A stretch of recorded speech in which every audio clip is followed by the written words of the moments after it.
Welcome back to the Nurturers Pod, everyone. We got Charlie Bennett with us this week, solopreneur.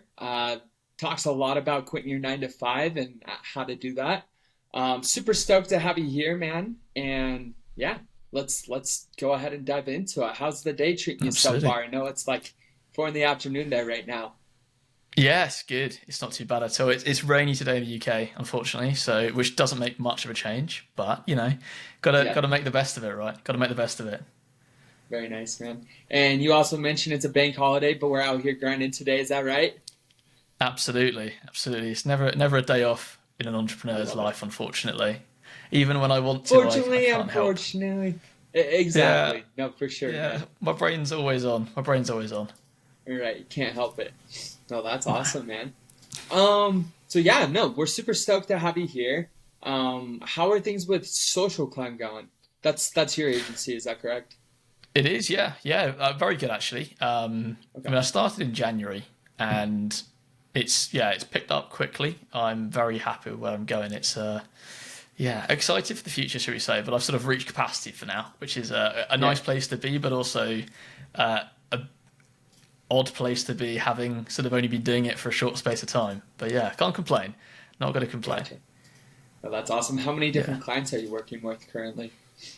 I'm working with six at the moment, which is kind of like my cap. For me, I don't run a agency model necessarily where I have a bunch of people working for me. I work specifically with a few clients, a handful of clients that I can manage myself, just because I think that's the best way of producing quality work. So that's sort of Absolutely. my approach at the moment.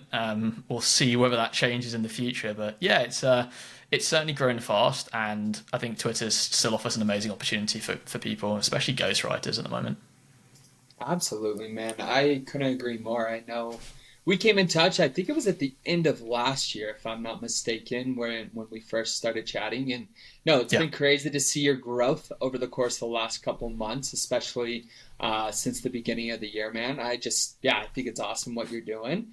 I appreciate that. definitely think it's something that's pretty scary for a lot of people is to quit their 9 to 5 and dive full into entrepreneurship. Yeah. And so, yeah, man, I think it's really cool what you've been able to do over the course of these last few months for sure. Yeah, 100%. And for me, there's something I'm super passionate about, and I'd like to help more people achieve. I think, certainly for me, I've always been somebody that never quite fit the 9 to 5 mold. I was always like a bit rebellious, I guess. I didn't like being told what to do by people. You know, I like to do things my own way or find more simpler ways to do things, and it doesn't quite work when you're in a 9 to 5 mold. You're sort of expected to do exactly as you're told when you're told, and I absolutely hated that. So for me, Yeah, it was always a natural progression. I was going to leave at some point. It was just working out what to do next. And yeah, sort of when I found out about ghostwriting, it seemed like a pretty crazy opportunity to make a lot of money, which I'll be completely honest was my main motivator. yeah, Yes, I love helping people, but frankly, I'm not in. I work to make money fundamentally, and I think ghostwriting especially, but also anything on Twitter really offers crazy earning opportunities, and a lot of people are sleeping on that at the moment. yeah. No, for sure. How did you kind of run into Twitter? Because I know for me, like, I initially hopped back on with like crypto and NFTs and everyone. There's a lot of cool conversation and things going on then. Yeah, And as it kind of died, I felt like it kind of died out. Yeah, got introduced to Money Twitter and met a lot of cool people there. yeah. And obviously, I've stayed super active since. But yeah, what was your journey? How were you introduced to Twitter, and how did that Yeah, all happen? interesting question. I mean, I've been on Twitter since about I think 2010 on like I have a private account. Well, I don't really use it anymore, but I had an account. I've been on Twitter for ages and ages. And what was it? Must have been March last year.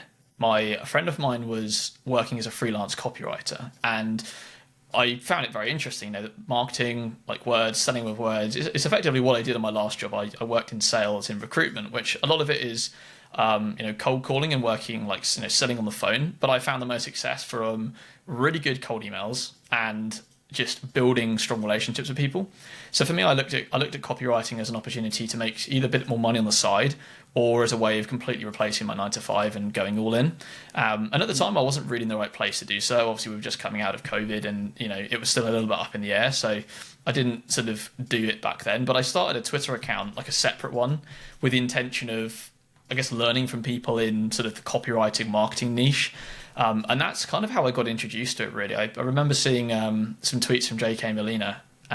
This was a while back. And also Dakota Robertson, when he had like 30,000 followers, which was, a while back. So, I saw those two, and I saw the money they were making. And at first I was like, that can't be real. That's got to be complete bullshit. Right. But, it's true. It's true. They do very good. And that's kind of how I got introduced to it. So since then, it sort of percolated in my mind as something that I might want to do in the future. And I was originally I was going to do cold email as an agency model back end of last year,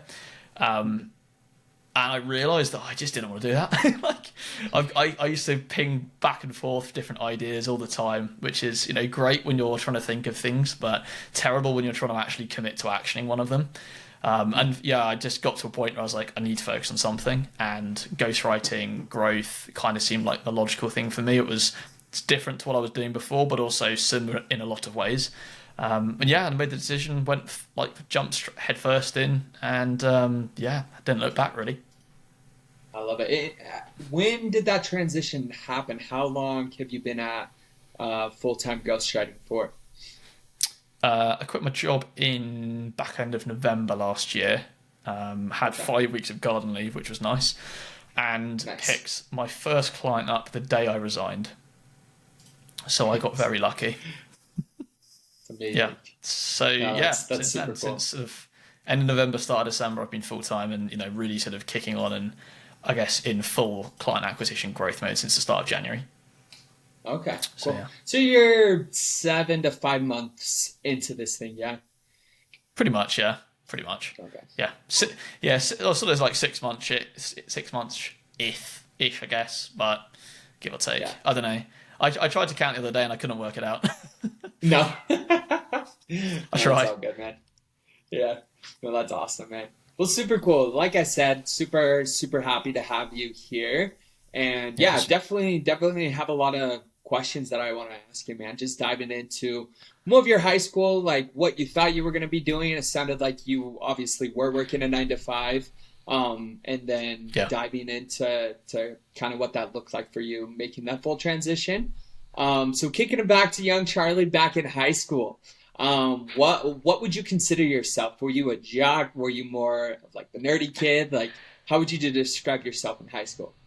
I was sort of everything and nothing at the same time, and I'll give a bit more context to that. One of my skills has always been that I can blend in anywhere and I can kind of talk to anyone. I'm very much a social chameleon, so I was friends with everyone and kind of had a very broad friendship group at school, which is something that has really helped me later in life because I find it very easy to network, very easy to talk to people. It's kind of weird. I was kind of friends with everyone. I've always been very sporty, but never like the sporty kid, if that makes sense. Like I've always been, in the first team in the sports I do, but never the person that sort of identifies as the sporty guy. Just kind of me, and that's how I like it, really. Gotcha, man. No, that's awesome. I think, can you hear the little ping in the background? Let me mute this. No, I'm all good. I can't hear anything. Okay. Well, I'm going to mute this on my end. It's bugging me. Anyways, no, I think that's a super unique skill. The fact that you're able to socialize and kind of blend in no matter what the situation or the type of people. So I think that's super interesting, an amazing skill to have. And I'm sure it was able to help you a ton throughout high school. Not only that, but just throughout your career. So with that, I mean, you were more of just like you fit in wherever you were. But what would you say was your most important thing in high school? Was it grades? Was it sports? Or was it being that social person that you are? Oh, that's a very good question. I was always one of the smart kids, but I ended up getting dreadful grades. So, which later in life I found out, because I have ADHD, which I found out last year.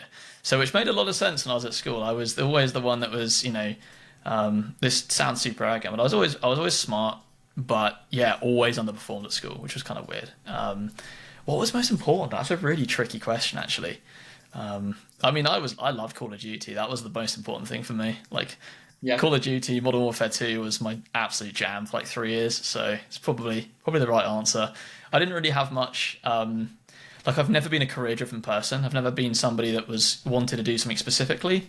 I think some people grow up and they know they want to be a doctor or they want to be a vet.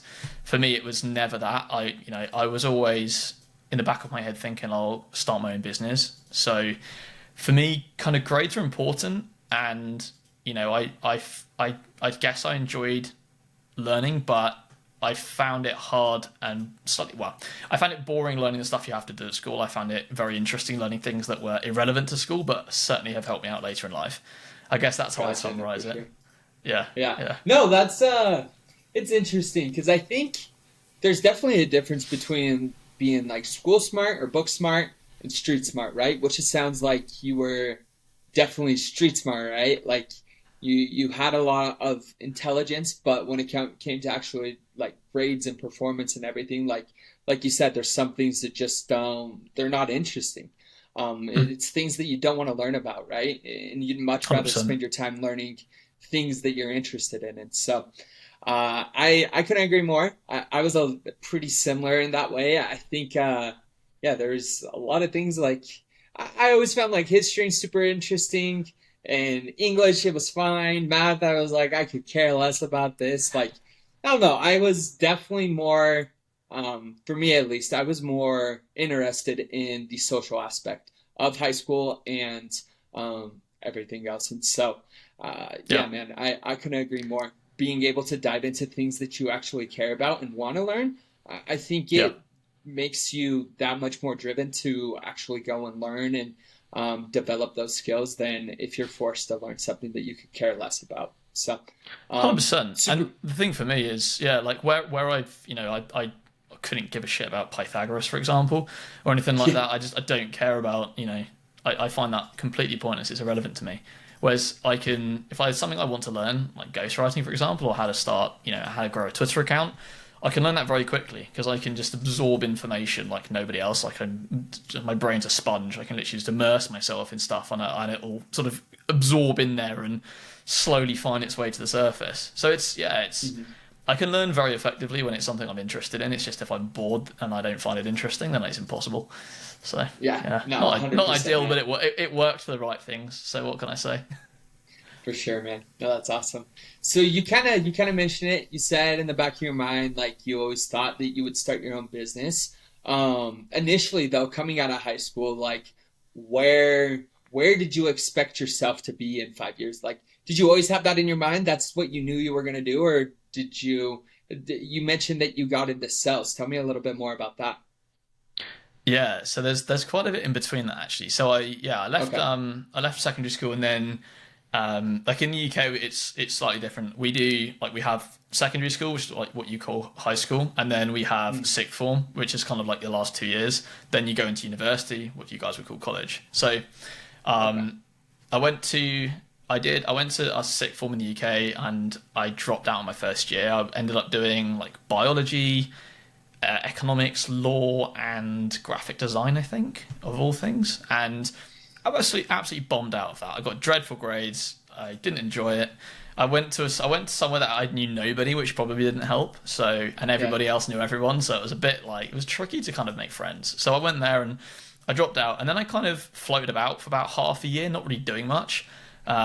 Like no drive, no ambition. I wasn't really going anywhere. Started going to the gym, started sort of learning a bit of motivation that way, and then just ended up traveling for a bit. And that was the kind of the catalyst to get me to go back to college. Or back to sort of sixth form. I met somebody that said to me, going to like university is the best years you'll have of your life, and it'll be amazing fun. And fun sounded good to me. So I was like, let's go back Yeah. and let's work it out. So I ended up going back, doing a business course, got, highest possible grade I could, absolutely like worked as hard as I could. Then I went to university, and dropped out in my first year. So, again, I did a business course, but I found it wasn't stuff that I found interesting. Like for me, first lecture was how to read and write a balance sheet.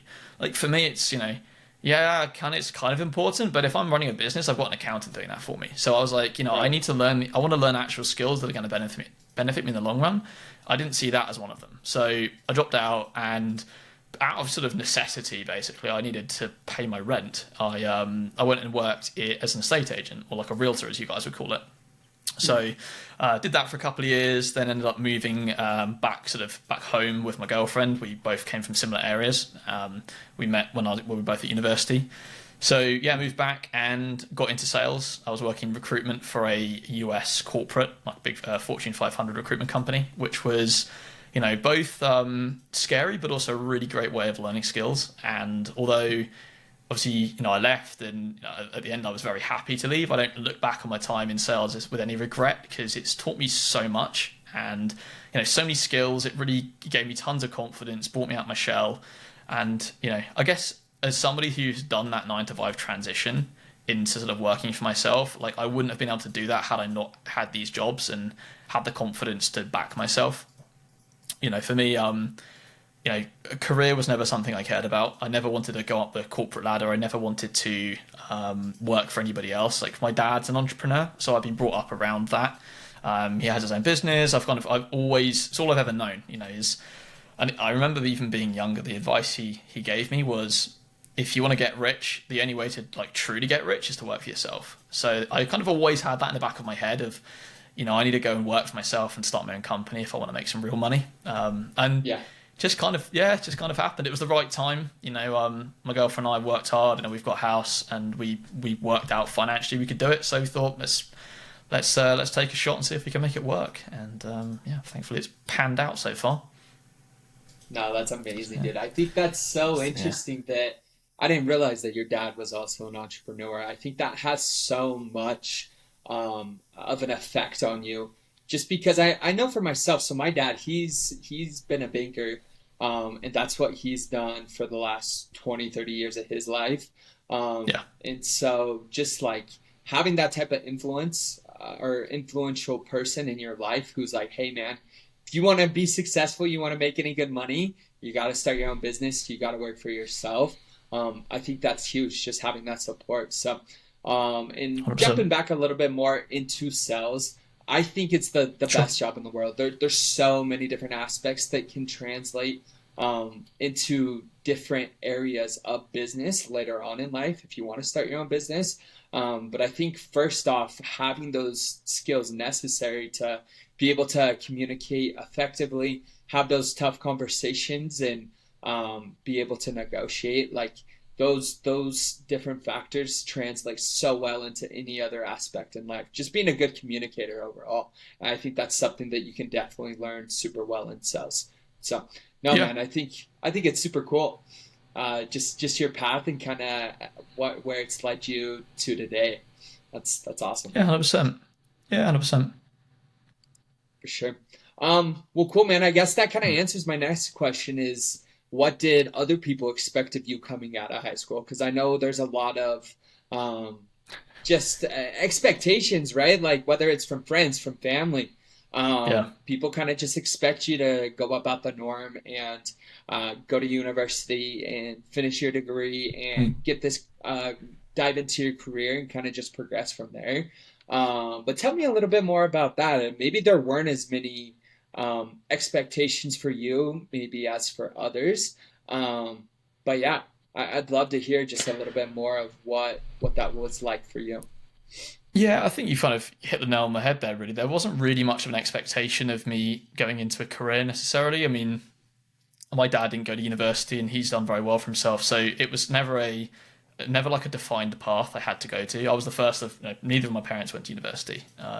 So it was never a, you must do this, you must have this career and you must be successful that way. It was very much a, as long as you do something, as long as you're successful in something that you're happy with, then that's the most important. And I think that's something that, I'll carry through when I have kids as well is, I don't really care what they do. It's just do it to the best of your abilities. So it was no real push. Like it was always advice, and there was always a, I guess when I first left and wasn't really doing much, there was a bit of a, what are you going to do? Come on, let's do something.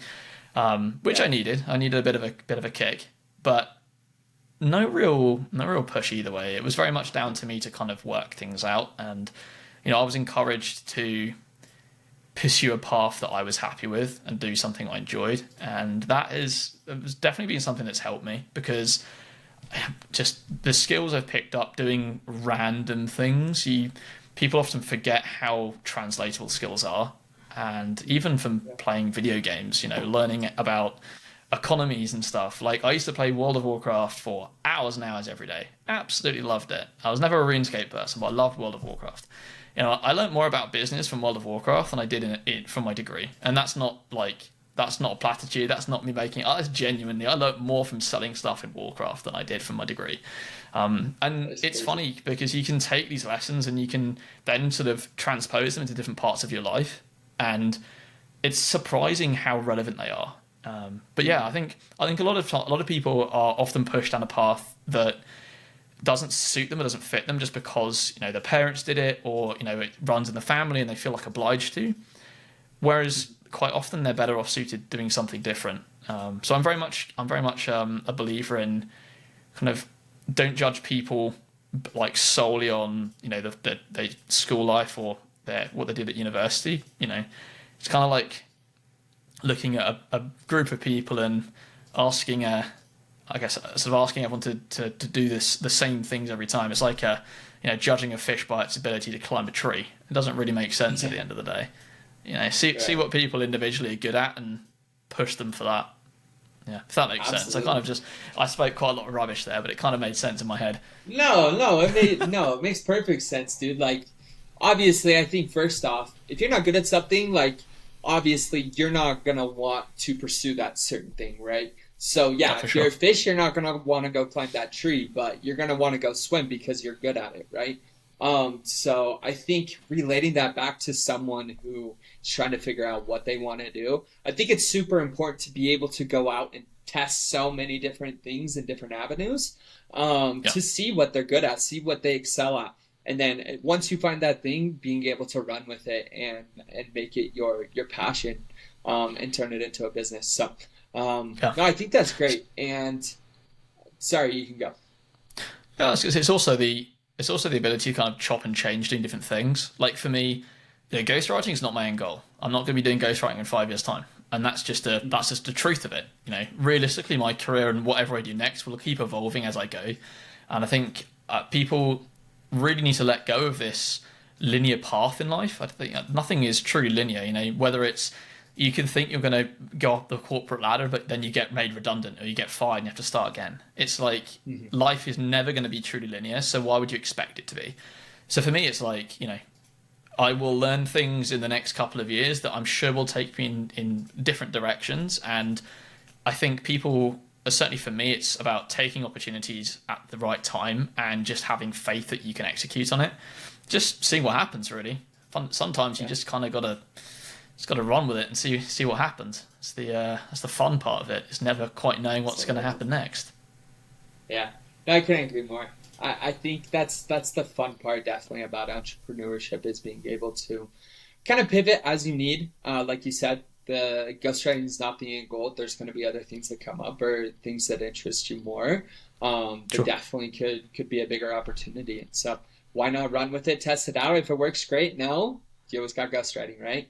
So no, that's awesome, man. And I think diving a little bit more back into those expectations, I think some of the most successful people that I've came in contact with over the course of my life, they always are the ones that are a little bit weird. They're a little bit different. They don't quite follow that social norm, an expectation that everybody wants them to follow, and that's what eventually makes them successful, is being able to be different and have that confidence to pursue the things that they love and care about.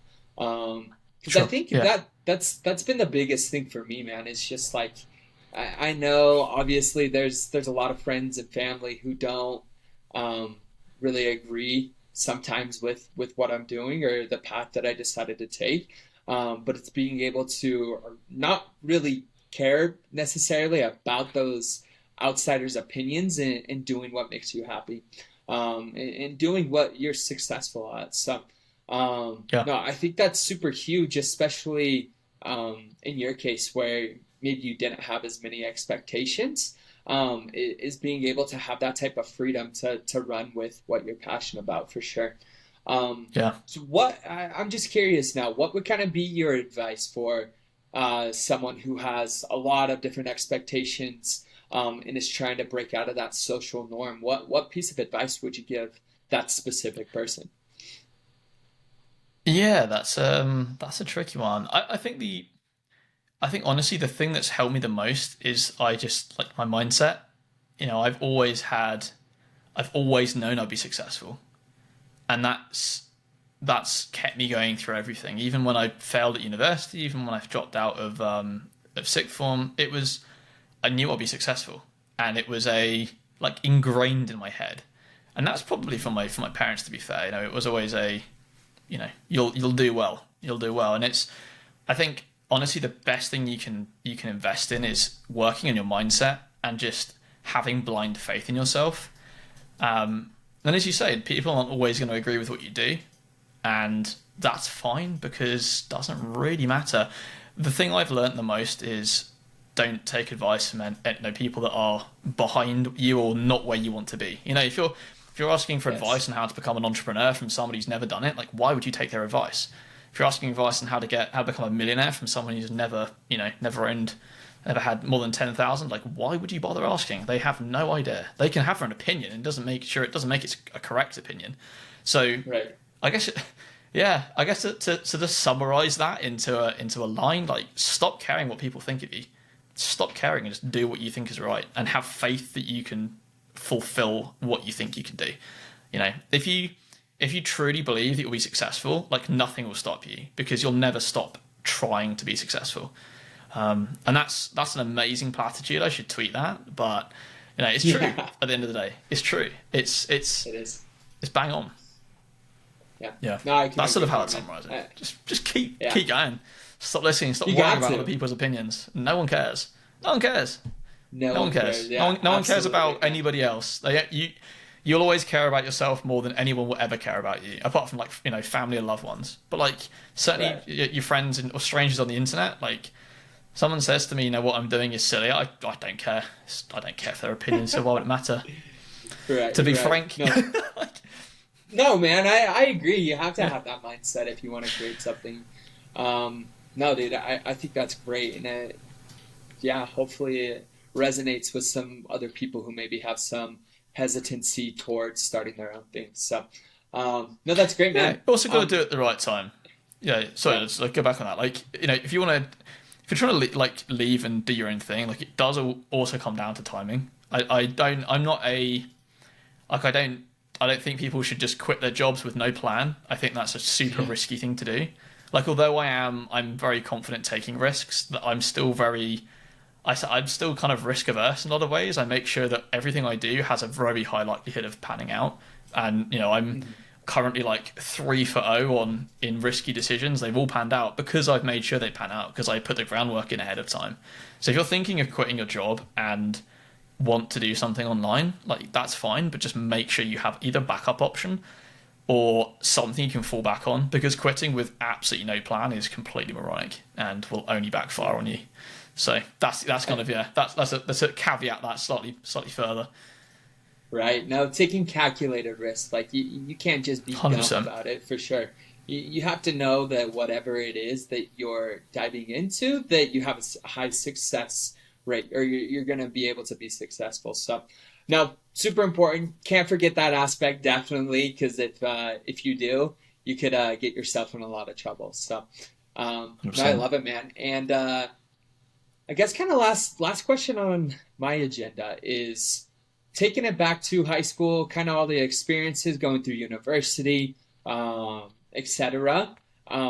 Would there be any piece of advice that you would give to a younger version of yourself? Good question. I think for me it would be just absorb as much information as you can. You know, that's been my biggest strength is I have a lot of knowledge in a lot of areas. I'm sort of the quintessential jack of all trades, master of none. And that's a extremely good skill to have as an entrepreneur, because you can, if you understand enough about everything in some detail, then you can quickly upskill to become an expert in things. That's what I've learned. I can have a conversation with somebody about American football, like NFL. I don't know the fog. I know very small amounts of knowledge about that, but I guarantee 5 minute conversation with somebody, I can make it sound like I know more than I do, Yeah. because I've just kind of picked things up here and there. And that's probably the skill that I think is most valuable to have, just a base level of understanding. So yeah, if you want to keep like pushing yourself on and want to be successful, like never stop learning. That is the absolute key to things. Never stop learning, always be curious. I love that, man. No, I couldn't agree more. I think reading the book, or what is it called? Can't even remember the name. But it talked about that, just being able to, I guess, have more of an interest in other people and being able to carry those conversations can go so far. Because I think when you're able to show that you care about what the other person is talking about, it makes them care that much more about you and what you're going to say, or what you're getting at. So I think, yes, being very well versed in a lot of different topics can go a very long ways, especially when networking and reaching out to people. So yeah, Yeah, always learn, 100%. always stay curious, and yeah, man, I absolutely love it. No, that's great. Well, cool, Awesome. man.